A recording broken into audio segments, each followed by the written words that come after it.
آپ کی خدمت میں چند گزارشات پیش کروں گا، امید ہے آپ توجہ فرمائیں گے۔ مولانا حسین احمد مدنی رحمۃ اللہ علیہ وہ عظیم شیخ الحدیث ہیں جنہوں نے غربت کے اندر پرورش پائی اور قربانیوں کے اندر جوانی گزاری، علم حدیث کی خدمت میں انہوں نے جان دنیا سے دے دی ہے۔ مولانا حسین احمد مدنی رحمۃ اللہ علیہ 1879 میں پیدا ہوتے ہیں اور 1957 میں حضرت کا انتقال ہے۔ یہ وہ شخصیت ہیں جن کا سلسلہ نسب حضرت امام زین العابدین بن حضرت حسین بن حضرت علی رضی اللہ عنہم تک پہنچتا ہے۔ مولانا سید حسین احمد مدنی اتر پردیش ہندوستان میں پیدا ہوئے اور بچپن میں ان کو والدہ اور والد نے وہ تعلیم عطا فرمائی جس سے ان کی تربیت کی بنیاد رکھی گئی۔ حضرت مولانا حسین احمد مدنی رحمہ اللہ تعالی دارالعلوم دیوبند میں تشریف لائے ہیں علم دین پڑھنے کے لیے، تو حضرت مدنی رحمہ اللہ کے اساتذہ بہت مشہور ہیں۔ ان میں 7 اساتذہ وہ ہیں جنہوں نے پوری دنیا میں ایسا کام کیا ہے کہ دنیا اسلام انہیں سلام پیش کرتی ہے۔ حضرت مدنی رحمۃ اللہ علیہ کے پہلے استاد حضرت مولانا ذوالفقار علی ہیں جو حضرت شیخ الہند کے والد محترم ہیں۔ دوسرے استاد حضرت مولانا شیخ الہند محمود حسن دیوبندی ہیں۔ تیسرے استاد حضرت حکیم احمد حسن ہیں جو حضرت شیخ الہند کے چھوٹے بھائی ہیں۔ حضرت مدنی رحمہ اللہ کے چوتھے استاد مفتی عزیز الرحمن عزیز الفتاویٰ کے مصنف جنہوں نے آدھی صدی تک فتویٰ کی خدمت سر انجام دی ہے۔ پانچویں استاد حضرت مولانا حبیب الرحمن ہیں۔ مولانا حبیب الرحمن دارالعلوم دیوبند کے نائب محتمم ہیں۔ اسی طرح حضرت مولانا کے استادوں میں ایک استاد کے محترم کا نام حضرت مولانا خلیل احمد سہارنپوری شیخ زکریہ رحمہ اللہ کے شیخ کا نام آتا ہے، اور حضرت مولانا محمد قاسم نانوتوی رحمۃ اللہ علیہ کے فرزند ارجمند قاری طیب قاسمی رحمہ اللہ کے والد حضرت مولانا محمد احمد رحمہ اللہ یہ بھی انہی کے اساتذہ میں شمار کیے جاتے ہیں۔ انہوں نے ان کو پڑھایا، لکھایا، سمجھایا اور وہ تیار کیا کہ جب انہوں نے علم دین سے فراغت حاصل کی اور مکمل دینی علوم پر دسترت حاصل کی تو یہ سعودی عرب حج کے لیے تشریف لے گئے۔ وہاں عرب کے شیوخ اور علماء سے ان کی گفتگو ہوئی۔ ابھی ان کی عمر 24 سال تھی۔ رب نے دین میں وہ ملکہ عطا فرمایا تھا کہ ادھر کے شیوخ نے کہا کہ آپ ہماری یہاں مسجد نبوی میں صدر المدرس کے طور پہ کام کریں گے۔ ان کو وہاں مدرسین کا صدر بنایا گیا۔ 24 سال کی عمر میں اس شخص نے 18 سال تک بیٹھ کر مسجد نبوی میں رسول اللہ صلی اللہ علیہ وسلم کے روضے کے سائے میں وہ دینی خدمات سر انجام دی ہیں کہ رہتی دنیا تک یاد رکھا جائے گا۔ عالم عرب خصوصاً مکہ المکرمہ اور مدینہ منورہ وہ جگہ ہیں جہاں پورا عالم اسلام پلٹ کے آتا ہے۔ حضرت مدنی کا درس وہاں حدیث پاک کا ہوتا تھا تو حضرات 4 دانگ عالم سے تشریف لاتے، دنیا کے کونے کونے سے لوگ رسول اللہ صلی اللہ علیہ وسلم کی حدیث کو پڑھنے کے لیے آتے، سمجھنے کے لیے آتے۔ حضرت مدنی رحمۃ اللہ علیہ یہاں ان کو پڑھایا کرتے اور حدیث پاک سمجھایا کرتے۔ ہمارے علماء کرام فرماتے ہیں اگر کسی حدیث کی سمجھ میں کبھی کوئی تھوڑی سی مشکل پیش آتی تو حضور پاک علیہ الصلوۃ والسلام ان کے رشتے میں نانا ہی لگتے ہیں۔ یہ آنکھیں بند کرتے، دل پہ مراقبہ کرتے، توجہ رسول اللہ کی طرف کرتے، حضور پاک کے دربار سے اس حدیث کی مشکلات کو سمجھا دیا جاتا۔ حضرت مدنی رحمۃ اللہ علیہ نے اس عرصے میں بڑے کام کیے ہیں، اس حد تک کام تھے۔ علماء لکھتے ہیں کہ گھر میں فاقہ ہوتا، فقر ہوتا، بعض اوقات سحری اور افطاری میں بھی کھجوروں کے ساتھ سحری اور افطاری اور پانی کے ساتھ کرنی پڑتی تو حضرت مدنی رمضان کا روزہ بھی نہ چھوڑتے۔ ایک بزرگ آئے، انہوں نے آ کر سحری پیش کی، انہوں نے قبول فرما لی۔ وہ افطاری میں بھی آئے تو وہ کہتے ہیں میں افطاری اور سحری لایا لیکن مجھے اندازہ ہوا ان کے گھر سے کچھ نہیں آتا، لیکن انہوں نے مجھے منع فرما دیا کہ دیکھو میری گھر کی باتیں کسی کو نہ بتانا۔ یہ وہ شخص ہے جس نے رسول اللہ صلی اللہ علیہ وسلم کے خاندان پہ ہونے پر حضور پاک علیہ السلام کی حدیث کی خدمت سر انجام دی اور انہیں لقب ملا ہے شیخ العرب والعجم۔ یہ بندہ علماء عرب کو بھی حدیث پڑھانے والا ہے، علماء عجم کو بھی حدیث پڑھانے والا ہے۔ اللہ رب العزت نے ان سے قربانیاں بھی دین کے لیے بڑی لی ہیں۔ شریف مکہ اس زمانے میں مکہ کا حکمران تھا، وہ انگریزوں کے ساتھ بک گیا، بکنے کی بدولت اس نے یہ علاقہ خانہ جنگی کے حوالے کر دیا۔ हज़रत मदनी रहमतुल्लाह अलैह मदीना मुनव्वरा से चल के मक्का मुकरमा आए हुए थे उन दिनों में जब शरीफ मक्का ने खुद अपनी कीमत लगा के खुद को बेचा वहाँ पर। तो हज़रत मदनी रहमतुल्लाह अपने उस्ताद मोहतरम शेखुल हिंद को बुलवाए हुए थे, उनके साथ मुख्तलिफ हज़रात उलमाए कराम वो भी थे। शरीफ मक्का की कारिस्तानियों की खातिर इनको गिरफ्तार करा दिया गया। हालांकि कुछ दिनों के लिए उस्ताद की खिदमत पे आए थे, अपने घर बार वहाँ पर छोड़ कर आए मदीना मुनव्वरा में। हज़रत मदनी रहमतुल्लाह मदीना से इतनी मोहब्बत करते थे इल्म हदीस पर कि एक बार इनकी अहलिया फौत हुई, उनके कफन दफन के बाद आकर हदीस पढ़ाने लगे। उलमा उठे, उन्होंने कहा हज़रत गहरा सदमा है, आज आप नागा फरमा लें। उन्होंने कहा सदमे में हदीस पढ़ूंगा तो मेरी अहलिया को सवाब जाएगा।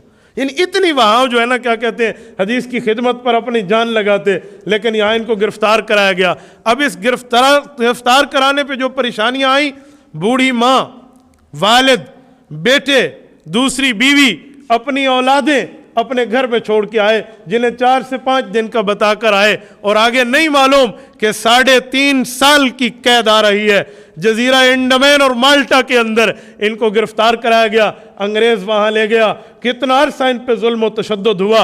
अपने उस्ताद हजरत शेखुल हिंद के साथ ये रहे हैं, इतनी खिदमत सर अंजाम दी है। आप इस वाक़ये को पढ़े, खुदा की कसम दिल हिल जाता है।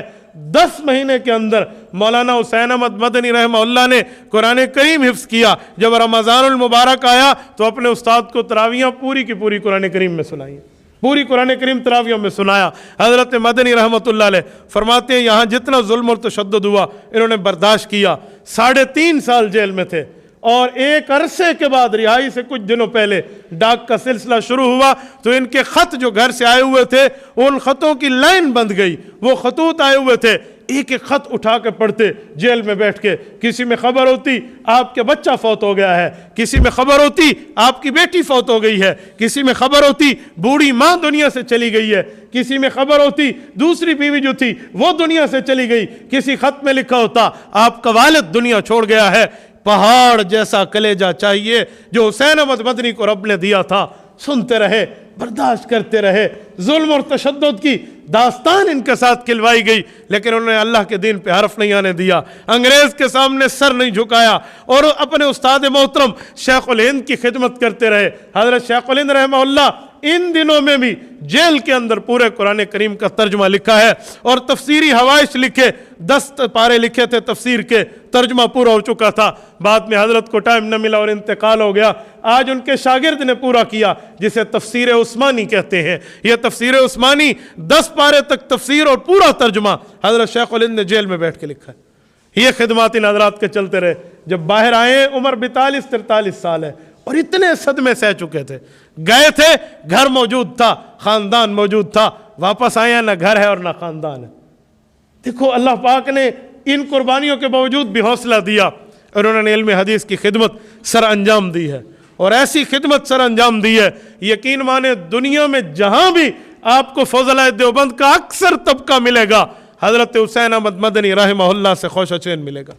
आपके और हमारे इलाके के बुजुर्ग हज़रत शेखुल हदीस व तफसीर मौलाना अलाउद्दीन नव्वरल्लाहु मरकदहू, हज़रत वालिद मोहतरम रहमतुल्लाह, हज़रत इमाम आले सुन्नत शेख सरफराज खान सफदर रहमतुल्लाह, इसी तरह जितने हमारे यहाँ बड़े बड़े बुजुर्ग, बड़े बड़े असातिज़ा, मशाइख, शयूखुल हदीस हैं, वो हज़रत मदनी रहमतुल्लाह से पढ़ के आए।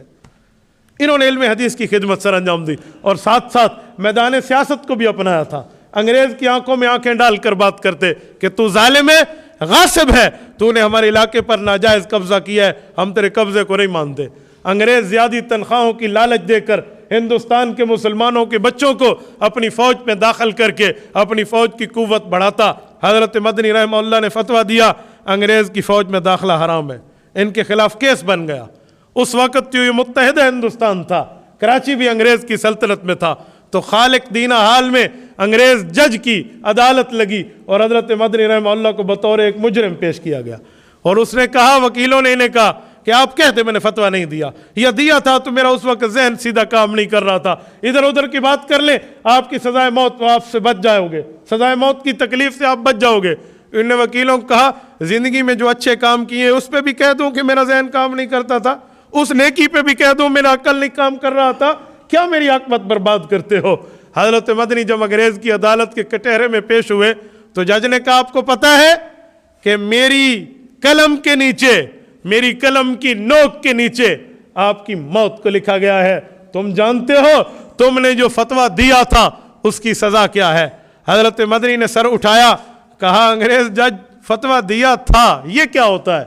मैं तो अब भी फतवा उसी पर कायम हूँ, मैं तो अब भी कायम हूँ। तुम रसूलुल्लाह के दीन के दुश्मन हो, तुमने इन इलाकों पर नाजायज़ कब्ज़ा किया है, हम तुम्हारे इस गासिबाना कब्ज़े को तस्लीम नहीं करते। उसने कहा आपको पता है मैं hanging to the till death कहूँगा, तुम लटका दिए जाओगे। इन्होंने अपने रुमाल को निकाल के कहा कि हुसैन अहमद सैयद ख़ानदान का है, हज़रत हुसैन इब्न अली की औलाद है, मैं देवबंद से अपने साथ कफन लाया हूँ, कफन साथ लाया हूँ। आप मुझे डराते हो? हम जब फतवा लिखा करते हैं तो अपनी मौत और हयात को सामने रख के लिखा करते हैं, दीनी फतवे पर वापसी नहीं हुआ करती। मौलाना सैयद हुसैन अहमद मदनी रहमहुल्लाह ताला अलैह को अल्लाह रब्बुल इज़्ज़त ने तसव्वुफ में और दिल की पाकीज़गी में और विलायत में वो रुतबे अता फरमाए थे कि इसकी मिसाल नहीं मिलती। हज़रत मौलाना अफ़ज़ाल सिद्दीकी सवान शेखुल इस्लाम में लिखते हैं कि मौलाना हुसैन अहमद मदनी रहमहुल्लाह मस्जिद नबवी में एक दिन दर्स हदीस दे रहे थे। एक शागिर्द ने रसूलुल्लाह सल्लल्लाहु अलैहि वसल्लम की अकीदा हयातुन नबी पर सवाल शुरू किए। वो पूछता पैगम्बर इस्लाम को वफ़ात के बाद जो अल्लाह ने कब्र में ज़िंदगी अता फरमाई है, जिस बुनियाद पे अल्लाह के रसूल कब्र में उम्मती के हाज़िर होने वालों का सलातो सलाम सुनते हैं, उसका जवाब इरशाद फरमाते हैं। वो इस पे सवाल करता, हज़रत जवाब देते, वो सवाल करता, जवाब देते। मस्जिद नबवी की महफिल है, उसको समझ नहीं आ रही और हज़रत रहमहुल्लाह जवाब समझा रहे हैं। इतने में हज़रत शेख ने कहा अच्छा थोड़ा सा मुराकबा कर लो, सर झुका लो, फिर मैं इधर दुआ करता हूँ, रब तेरे दिल का शरह सदर फरमा देगा, तुझे मसला समझ आ जाएगा। वो कहते हैं सब ने सर झुकाया, हज़रत ने दरूद पाक पढ़ते हुए आंखें बंद की और इस शख्स ने आंखें खोली तो ये कहता है कि मैं हैरान हो गया, मंजर बदल चुका था। मस्जिद नबवी में गुंबद खजरा वो हमें ऐसे नजर आ रहा जैसे एक कमरा हो शीशों वाला।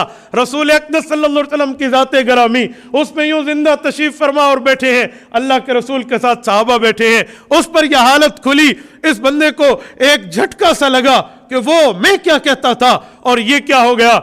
चंद लम्हात के बाद इसने भी आंखें बंद कर ली, डर के मारे आंखें बंद करके सर झुका लिया। हजरत ने सर उठाया, कहा ला इलाहा इल्लल्लाहु मुहम्मदुर रसूलुल्लाह। बेटा मैंने दुआ की है, रसूलुल्लाह का दरूद पढ़ा है, हुज़ूर पाक पर सलातो सलाम पढ़ा है, अल्लाह ने तुझे मसला समझाया होगा। उसने कहा हजरत मैं तौबा करता हूँ, मैंने हयातुन नबी का इनकार करना समझ लिया था, बस मुझे अल्लाह ने समझा दिया, आप हाथ लाइए और मेरी तौबा अल्लाह के दरबार में कबूल हो जाएगी। रब ने क्या विलायत का दर्जे दिए थे, क्या मकाम दिया था। हमारा डेरा इस्माइल खान सिटी भी खुशकिस्मत है, हज़रत मदनी के पाँव यहाँ भी लगे हैं। हमारी ईदगाह कलाम में हज़रत मदनी रहमहुल्लाह 1950 में तशरीफ़ लाए हैं। जिस जगह आज हमारी सिविल हेड क्वार्टर अस्पताल कायम है, इधर हज़रत मदनी रहमहुल्लाह के कई जलसे हुए हैं। हज़रत वालिद मोहतरम शेखुल हदीस मौलाना महमूदुल हसन कुरैशी रहमहुल्लाह, मैंने अब्बू से जो वाक़यात सुने और अपने जहन में बिठाए हैं, वो फरमाया करते थे हम इधर हज़रत मदनी के जलसे की मेज़बानी के तौर पर शरीक थे, इधर हज़रत की खिदमत में शरीक थे। तो खुशकिस्मत है हम लोग कि हमारी सिटी को भी ऐसी शख्सियात की कदम बोसी का शर्फ हासिल है। दुआ फरमाए अल्लाह रब्बुल इज़्ज़त इन शख्सियात पर रहमत अता फरमाए, इनकी कब्रों को नूर के अंदर मुनव्वर फरमाए, जन्नतुल फिरदौस इनका ठिकाना फरमाए। अल्लाह रब्बुल इज़्ज़त इनकी आखिरत में अच्छे दर्जात अता फरमाए। रसूल अक़दस सल्लल्लाहु अलैहि वसल्लम के ख़ानदान के तुफ़ैल होने, हदीस पाक की खिदमत के तुफ़ैल पर, कुर्बानियों की बलबोते पर अल्लाह रब्बुल इज़्ज़त इनकी कुर्बानियों को कबूल फरमाए। अक़ूलु क़ौली हाज़ा व अस्तग़फ़िरुल्लाह व आख़िरु दअवाना अनिल हम्दुलिल्लाहि रब्बिल आलमीन।